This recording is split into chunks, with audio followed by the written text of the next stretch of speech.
اعوذ باللہ من الشیطان الرجیم بسم اللہ الرحمن الرحیم۔ محمد عربی صلی اللہ علیہ وآلہ وسلم اس کتاب کو لکھنے والے محمد عنایت اللہ اسد سبحانی، جنہوں نے یہ سعادت پائی نبی پاک صلی اللہ علیہ وسلم کی زندگی کا احاطہ کرنے کی، اور انہوں نے اس کو ان غیور، خوددار، حوصلہ مند اور سرفروش فرزندان اسلام کے نام کیا، جو نام محمد صلی اللہ علیہ وآلہ وسلم سے عشق رکھتے، جو آپ صلی اللہ علیہ وآلہ وسلم کی ایک ایک ادا پر جان دیتے، جو آپ صلی اللہ علیہ وآلہ وسلم کی پیروی کو اپنی سب سے بڑی سعادت سمجھتے، اور جو آپ صلی اللہ علیہ وآلہ وسلم کے لگائے ہوئے چمن کو اپنے خون جگر سے سینچنے کا عزم رکھتے ہیں۔ محمد عربی صلی اللہ علیہ وآلہ وسلم کو پہلے پہل جو دیکھتا اس پر آپ کی ہیبت طاری ہو جاتی۔ آپ صلی اللہ علیہ وآلہ وسلم کے قریب جو رہتا اسے آپ سے محبت ہو جاتی۔ آپ کے اوصاف بیان کرنے والا کہتا ہے کہ میں نے آپ جیسا کوئی نہیں دیکھا، نہ آپ صلی اللہ علیہ وآلہ وسلم کے بعد، نہ آپ سے پہلے، صلی اللہ علیہ وآلہ وسلم۔ یہ رسول اکرم صلی اللہ علیہ وآلہ وسلم کے بارے میں حضرت علی رضی اللہ تعالیٰ عنہ کا تبصرہ ہے۔ بالکل یہی تاثر ایک دوسرے انداز میں عروہ بن مسعود نے صلح حدیبیہ کے موقع پر بیان کیا تھا۔ کفار مکہ نے پہلے بدیل کو، پھر مکرس کو، پھر حلیس کو آپ صلی اللہ علیہ وسلم کے پاس نمائندہ بنا کر بھیجا، لیکن انہیں کسی کی نمائندگی پسند نہیں آئی۔ آخر میں انہوں نے عروہ بن مسعود کو بھیجا۔ انہوں نے واپس آ کر کہا، اے قریش کے لوگوں، میں کسریٰ کے پاس اس کے دربار شاہی میں جا چکا ہوں، قیصر کے پاس اس کے دربار شاہی میں جا چکا ہوں، اور نجاشی کے پاس اس کے دربار شاہی میں جا چکا ہوں۔ اللہ کی قسم، میں نے کسی بھی بادشاہ کی کسی قوم میں وہ شان نہیں دیکھی جو شان محمد صلی اللہ علیہ وآلہ وسلم کی اس کے ساتھیوں کے درمیان تھی۔ دیکھی، سچ کہتا ہوں، میں نے ایسی قوم دیکھی ہے جو کسی صورت میں اس کا ساتھ نہیں چھوڑ سکتی۔ آپ صلی اللہ علیہ وآلہ وسلم کے بارے میں اس نے کہا، اور دبدبہ ہو تو اس کے لیے ضروری ہے کہ نبی کریم صلی اللہ علیہ وآلہ وسلم کی سیرت کو بنیاد بنائے،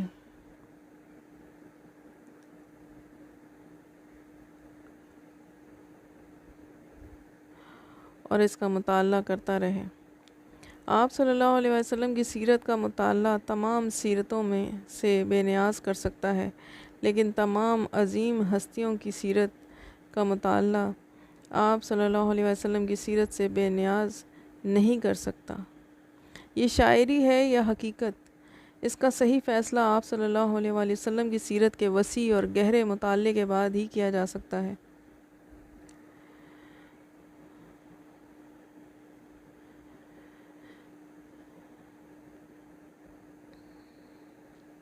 محمد عنایت اللہ سبحانی نے جن چیپٹرز میں اس کو تقسیم کیا ہے، جو عنوان انہیں منتخب کیے ہیں، اس میں سب سے پہلا عنوان ہے ہوتی ہے سحر پیدا، اور یہاں پر کچھ عرب کی تاریخ بیان کی ہے۔ عرب میں شرک کی ابتدا کہاں سے ہوئی، اور عرب میں شرک کہاں سے آیا۔ اسی چیز کو ہم بھی پڑھیں گے تاکہ ہمیں حضور صلی اللہ علیہ وسلم کے خاص زمانے کو سمجھنے کے لیے ان کو وہاں کے روایات اور ان کے اوپر ہماری نظر ہو۔ بسم اللہ الرحمن الرحیم۔ دین ابراہیمی عرب میں زیادہ نہیں ٹھہرا۔ اب یہ دین ابراہیمی کی بات ہو رہی ہے جب سے ابراہیم علیہ السلام کا دور شروع ہوا۔ پورے ملک میں پھر بت پرستی پھیل گئی، لوگ خدا کے ساتھ بتوں کو پوجنے لگے۔ ان کو خدا تک پہنچنے کا وسیلہ سمجھنے لگے۔ ان کا عقیدہ تھا یہ خدا کے ساجھی اور ہمارے سفارشی ہیں، یہی حاجت روا اور مشکل کشا ہیں، چنانچہ مصیبتوں میں انہی کو پکارتے، فریادیں بھی انہی سے کرتے اور مرادیں بھی انہی سے مانگتے۔ حضرت ابراہیم علیہ السلام تو خالص توحید کے داعی تھے اور شرک و بت پرستی سے بیزار، لیکن یہ لوگ ان کا سکھایا ہوا سبق بھول گئے اور مورتیوں کے پجاری بن گئے۔ لیکن ایسا ایک دم نہیں ہو گیا، اس میں بھی زمانہ لگا، نہ جانے کتنی صدیاں بیت گئیں اور نہ جانے کتنی نسلیں گزر گئیں، تب کہیں جا کر شرک کے پیر جمے۔ یہ شرک آیا کہاں سے؟ بت پرستی پھیلی کیسے؟ بات یہ تھی کہ ابراہیم علیہ السلام اور اسماعیل علیہ السلام سے عربوں کو بے انتہا عقیدت تھی۔ کعبہ انہی دونوں کی تعمیر تھی، اس لیے ان کو کعبے سے بھی بڑی محبت تھی۔ پھر یہ محبت اسی تک محدود نہ رہی، اس کے ارد گرد جتنے پتھر تھے وہ بھی ان کے نزدیک بہت ہی محبوب اور متبرک بن گئے۔ اب اگر وہ مکے سے باہر جاتے روزگار یا کاروبار کے لیے تو وہاں کا ایک پتھر بھی ساتھ لے لیتے۔ ان کا خیال تھا اس سے سفر میں برکت ہوگی اور مقصد میں کامیابی۔ پھر بات یہیں تک نہ رہی، جو لوگ مکے سے کچھ دور رہتے تھے وہ کعبے کے پاس سے پتھر اٹھا اٹھا کر لے گئے اور اپنے یہاں نصب کر لیے۔ اب وہ کعبے کی طرح ان کا طواف کرتے، حجر اسود کی طرح ان کو بوسہ دیتے۔ اس طرح وہ عقیدہ جس کے خلاف حضرت ابراہیم علیہ السلام نے زندگی بھر جہاد کیا تھا، عرب میں پھر لوٹ آیا۔ پھر ایک بات اور تھی جس کی وجہ سے یہ عقیدہ اور تیزی سے پھیلا۔ آتش فشاں پہاڑ پھٹتے تو لاوے کی شکل میں جو پتھر نکلتے، ان کے بارے میں تصور تھا یہ ٹوٹے ہوئے تارے ہیں جو آسمان سے زمین میں آ گئے ہیں۔ یہیں سے وہ پتھر مقدس سمجھے جانے لگے، کیونکہ بعض قومیں تاروں کی عظمت کے قائل تھیں، اس لیے کہ ان میں خلاق عالم کی قدرت کا جلوہ تھا، اس کی طاقت اور عظمت کا پرتو تھا۔ چنانچہ جن پتھروں کے بارے میں انہیں گمان ہوتا یہ ستاروں سے ٹوٹے ہوئے ہیں، ان کو بہت متبرک سمجھتے اور بے انتہا تعظیم کرتے۔ پھر عظمت کا یہ تصور اور آگے بڑھا اور اب ان کی پوجا بھی ہونے لگی۔ نسلوں پر نسلیں گزرتی رہیں، یہاں تک کہ یہ عقیدہ بالکل پختہ ہو گیا۔